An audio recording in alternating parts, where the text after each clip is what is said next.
At the age of 26, Sachin Tendulkar's incredible story had been charming the world for nigh on a decade. The teenage tyrer had become a national treasure, and India's 1999 World Cup campaign seemed the perfect opportunity to write another glorious chapter in the Tendulkar tale. Fact, however, is often crueler than fiction, and for India's leading man, the tournament was, from the outset, tainted with tragedy. That was a difficult period for me because I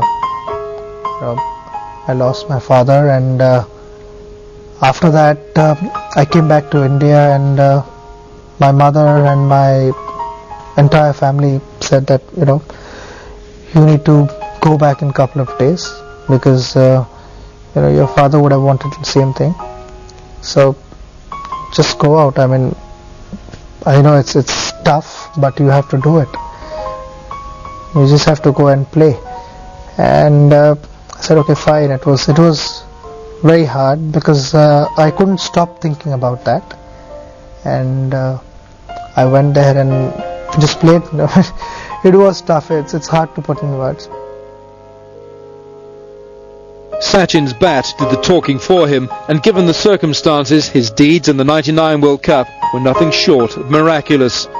Sadly though, India's untimely exit from the tournament wasn't, and with the nation's dream shattered and Captain Azharuddin paying the ultimate price, India's fickle selectors turned once again to their troubled troubadour.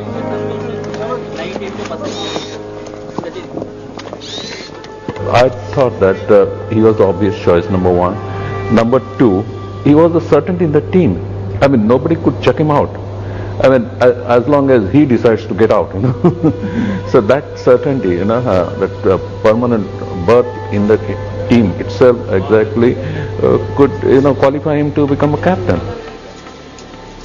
It was an invitation that Sachin seemed somewhat reluctant to accept. When I spoke to him, he says, Vinod, I just want to, get out of it. I just want to concentrate on my game. So he was very reluctant that time. He said, I don't want. In fact, he didn't want you to lead the side. No, I had clearly told them, no, I don't want to become the captain again because I feel I'm not mentally prepared for it now. And I had clearly told them that I'm not ready right now. The siren song of India's need, though, was just too strong for Sachin to ignore. And inspired by the birth of his son Arjun, Sachin's second stint in charge began in spectacular fashion. In the summer of '99, he put an unlucky New Zealand side to the sword. His 100 in the first test was special, but it was his 217 in Ahmedabad that truly set the seal on a sensational series. In the air, but through the covers for four.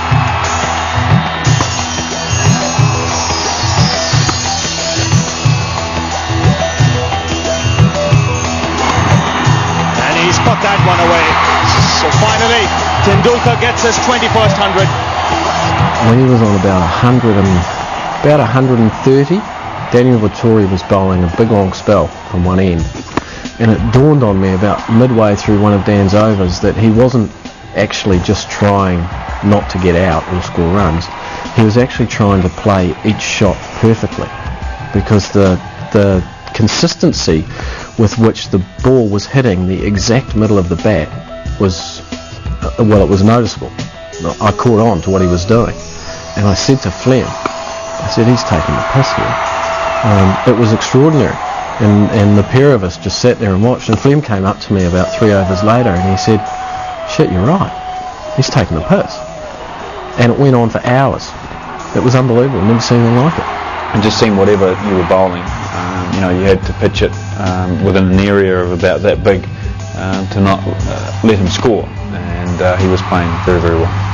I was surprised at that stage that Sachin hadn't got a 200 already, so it was interesting to watch him go about trying to resurrect that. I think most of his runs came off me as well, so you know, I remember a lot of it, and I think he was very controlled. He didn't take too many risks and just batted and played some great shots. Beautiful shot. I said to him, mate, you're taking the piss here, aren't you? He just turned around and smiled.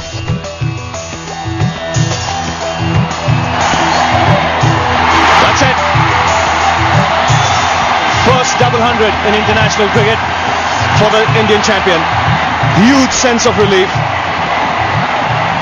I was just waiting for that, and I, needed it badly. I just wanted to go out and get a double hundred, and then once you've cracked the ice, then it's things turn around, and you start looking at things differently. So I wanted to do that. That monumental innings was quickly followed by a record-breaking 186 in the one-day internationals, and inspired by the rejuvenated run machine of a captain, India scrapped their way to victories in both the Test series and the one-day internationals. Sachin's second sip of the poisoned chalice of Indian captaincy was tasting ever sweeter by the minute. Sadly though, the bitter burden of defeat would soon become an all too familiar flavour.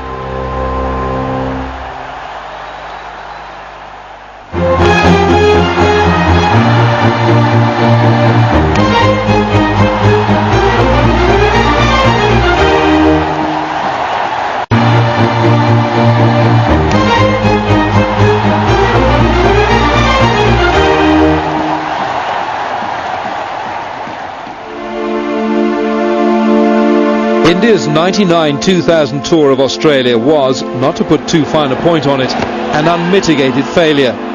Trounced in the test matches and woeful in the one-day internationals, for Sachin, the patiner of life at the Indian helm, was rapidly losing its lustre. It had started affecting me as a person, and that was a little frightening, because even when I went back to the hotel or I was with the family, I couldn't think of anything else but what am I going to do against this batter, or when this bowler is bowling I'm going to have this field or this and that, and when we didn't perform well, it really started affecting me a lot. Haunted by the demons of defeat, Sachin soldiered on, but by February of 2000, with preparations for a two-test series against South Africa already underway, India's beleaguered captain reluctantly relinquished the reins. And I've decided, after a lot of thought, to step down from the captaincy. It surely came as a surprise for everyone, and nobody knew about this. Nobody was expecting it. But I had to take this decision because, not only as a cricketer, but I thought more as a person it was affecting me, and I didn't want that to happen. As unexpected as it was, Sachin's decision surprised very few. I think because he took it quite seriously. I mean, whatever he does, I think he does it very seriously. And maybe I think losing, perhaps I think must have affected his decision to continue. At that point in time, I thought it was a sensible decision by him. He didn't really enjoy India losing, and that too under his name. So probably that's the reason why he quit captaincy then, and then after to just concentrate on his batting. We felt sorry that India lost for us a very good captain. That's all. But we thought it was for his own. Perhaps I think he might have decided not to continue with the captaincy, and that was good for the Indian team because we could have got much more runs. So and we are getting still quite a number of runs from him. Set free, Sachin slid back into top gear. He recorded his second Test double hundred in November of 2000 and followed that up by becoming the leading run scorer in the history of the one-day game. Having played a prominent role in India's extraordinary home win against Australia, Sachin then strolled past 10,000 runs in the one-day game, the first man in history to do so.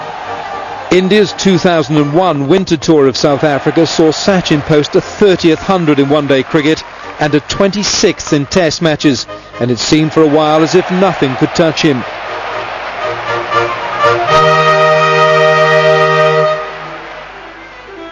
However, dark forces were gathering, and in the second test at Port Elizabeth, the misguided form of Mike Diness entered Sachin's life. I got a phone call in my room. One of the journalists called me and said, well, such and such thing has happened. So I was like completely taken aback. I said, what? And are you talking about this match or some other match? He said, no, it's with you.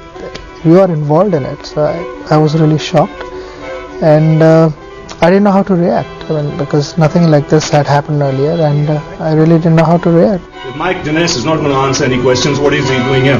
If Sachin's reaction to Mike Diness's allegations of ball tampering was somewhat muted, the press, players and public alike reacted in angry disbelief. हमें नहीं लगा कि 1% भी सचिन ने कोई ball tampering की थी, क्योंकि वहाँ पर ग्रास, वो बॉल के अंदर से सिर्फ ग्रास निकाल रहे थे और वो कैमरे में भी दिखाया गया था. तो बहुत दुख हुआ कि इतने बड़े प्लेयर पर ये गलत इल्ज़ाम लगाया गया कि वो बॉल टैंपरिंग कर रहे हैं और उनके लिए उन्हें फाइन देना पड़ा.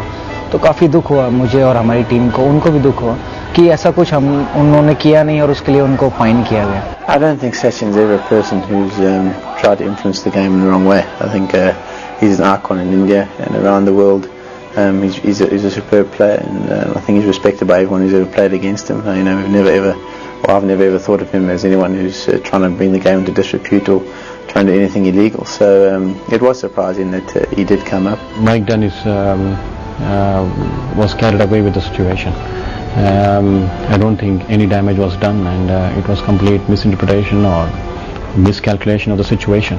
From our point of view, it was absolutely, we were very clear that, Sachin would never do something like that, and we were not, interested in doing something like that. The whole issue got a bit blown out of proportion. I think, as events later on showed, and I mean, it was pretty clear on television as well that Sachin was just cleaning the ball. Really, Sachin Tendulkar has no need to go and scratch a cricket ball playing in a test match or in a game against South Africa. He's a batsman and he's got a lot of honesty and integrity. And I think that was put in question, and it was sad. It was a sad day for Indian cricket, sad day for Sachin Tendulkar, and in a certain way it was a sad day for South Africa as well. In bad times, when people are always behind you, it makes you feel good, and I was really touched by that. And that's when I knew that the whole country is behind me, and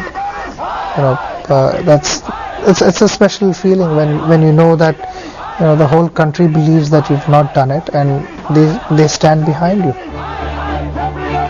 The broad brush of the Diness ruling spared very few in the Indian team, but fueled by the fire of a nation's belief, Sachin and India scrapped their way to a draw in the second test and then dutifully played out a bizarre third. Life returned to normal. However, before long, controversy once again courted Sachin's career. The tormentor-in-chief this time was the England captain Nasser Hussain. The method, one of cricket's more controversial but perhaps misunderstood tactics. The over-the-wicket Ashley Giles in Bangalore was not a tactic for Sachin Tendulkar at all. What it was that the wicket of Bangalore was pretty flat for the spinner. I'd batted on it, got 60-70, and when batting I realised that where the general pitch was, it was very flat, and where the rough was, it was an incredible amount of rough, really dusty rough, and it was exploding out of. So I just said to Ashley Giles, I don't care who's batting, just come and bowl into the rough, because you're not going to get anything off the wicket. It's something that a left arm spinner does in his job, whether it's in county cricket or international cricket. I've always been able to do it pretty well. So when Nas said to me, do you fancy go over the wicket, it was just we'll have a go. It then became a sort of Hussain, Giles versus Tendulkar battle, and the crowd started booing, and all we were saying was, Sachin, if you're good enough. Now Sehwag came in. Sehwag means Sehwag went down the wicket, hit it for 6, went down the wicket again, hit it for 6. Slog swept it for 4, and Tendulkar throughout his innings just kicked it away, and he was not having any of it at all. And finally Sachin, he was winning the battle, he was 92 not out or something, but we were happy. So finally, whether again he wanted to get to 100 or what, quickly he ran down the wicket to Giles and missed it, and stumped Foster, bowled Giles. I think that was the first time he's been stumped in a test match, and obviously Foster was pleased with that, Giles was pleased with that, and we were pleased in as much as you can be pleased for getting someone out for 92. Whatever the impulse, Hussein's doer tactics were inevitably viewed as a direct attack on Sachin, and the subsequent war of words polarized the cricketing world. आजकल की team में सब लोग यही सोचते हैं कि कैसे सचिन तेंदुलकर को रोका जाए रन बनाने से, तो अलग अलग टैक्टिक्स अपनाते हैं. तो नासिर हुसैन ने भी वही किया कि सचिन को एक साइड बॉल पैक करके फील्डर उस तरफ बॉल डाला जाए ताकि वो उनको रन ना बनाने दें. अगर उनको नॉर्मल बॉलिंग की जाए तो उनके रन कोई भी नहीं रोक सकता, लेकिन उनकी वो टैक्टिक्स कामयाब नहीं हुई क्योंकि उन्होंने फिर भी उस मैच में रन बनाए. And I would have to say that sort of negative tactic is not for me. I don't think it's the way that cricket was devised to be played, and to throw the ball down the leg side so that a batsman can't hit it, I don't think is any use to anybody. I think even Ted Dexter wrote to the MCC or something, who was there, Ted Dexter was watching, saying that the tactics that Hussein used were diabolical, and it was body line revisited and all this. And it wasn't really, it was just making sure that if Tendulkar got 100, it would take 6 hours, not his usual 3.5 hours, because you could bowl other people out. We didn't mean to bring the game into disrepute. We're looking to win a test series, or get back into a test series at that point. So it's, there was no bad feeling, man. It wasn't particularly Jardine-ish, if you like. If a captain decides to do that, I mean, no one can challenge that because it's within the laws of the game. But I just feel that when you do something like that, the game can get boring, and people won't hesitate to catch a bus back home.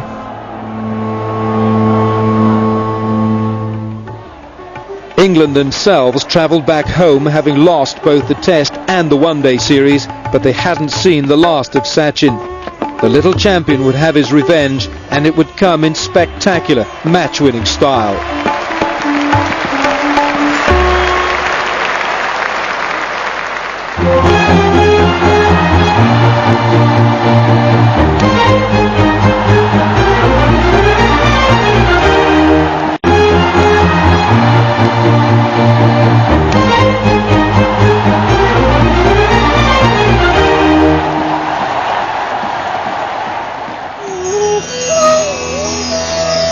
By the summer of 2002, Sachin had put the trials and tribulations of the last 18 months well and truly behind him. On India's winter tour of the West Indies, he'd equalled Don Bradman's tally of 29 Test hundreds and become the fastest man in history to go past 8,000 Test runs.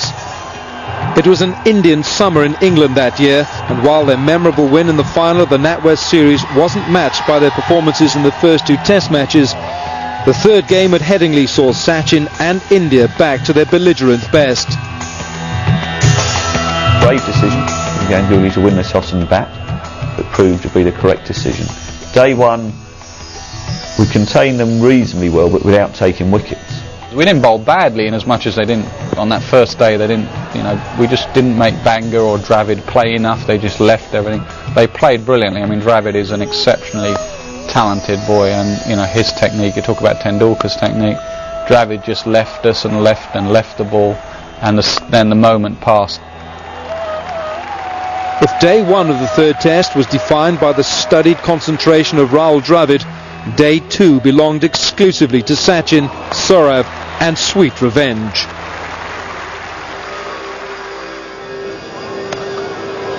It's slapped away by Tendulkar.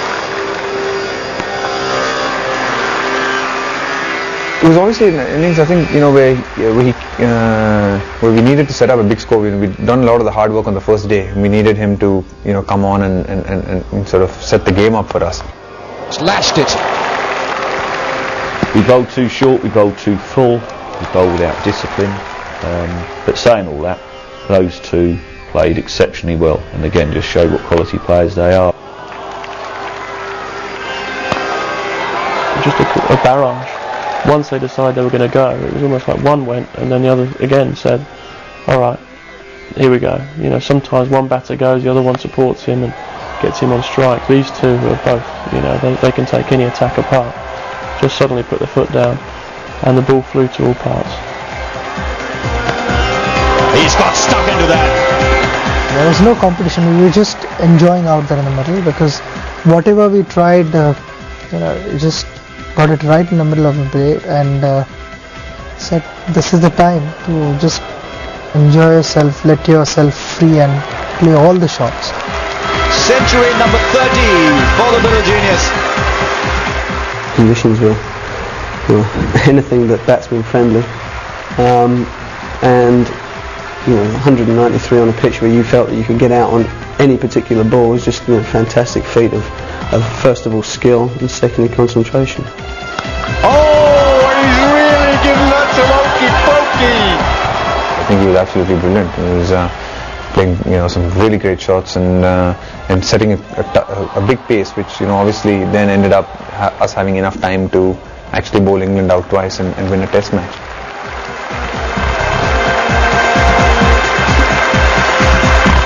Sachin's 30th Test 100 not only inspired an astonishing Indian victory, but set the tone for the remainder of a gritty drawn series. A 31st 100 in Test matches soon followed, but having set South Africa's World Cup party on fire, Sachin, perhaps for the first time in his illustrious career, suffered a serious dip in form.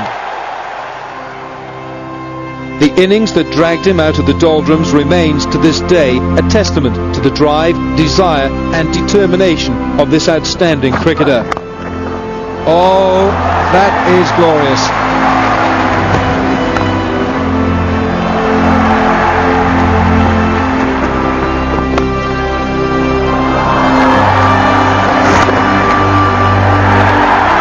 What a special 100 for a great cricketer and a lovely man.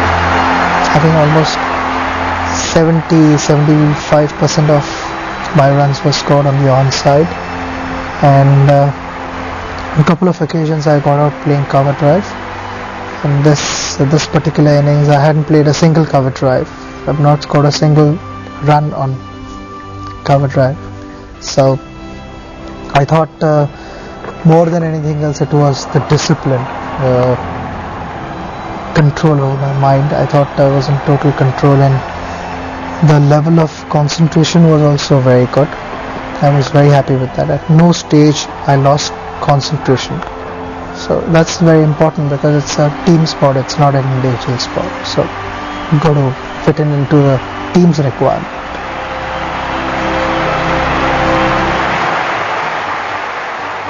Sachin Ramesh Tendulkar's selfless desire has seen him score more Test hundreds than any man in history. But perhaps the most remarkable thing about this remarkable man is that for Sachin, the myriad of milestones and the legion of landmarks still mean less than the sweet sensation of Indian success.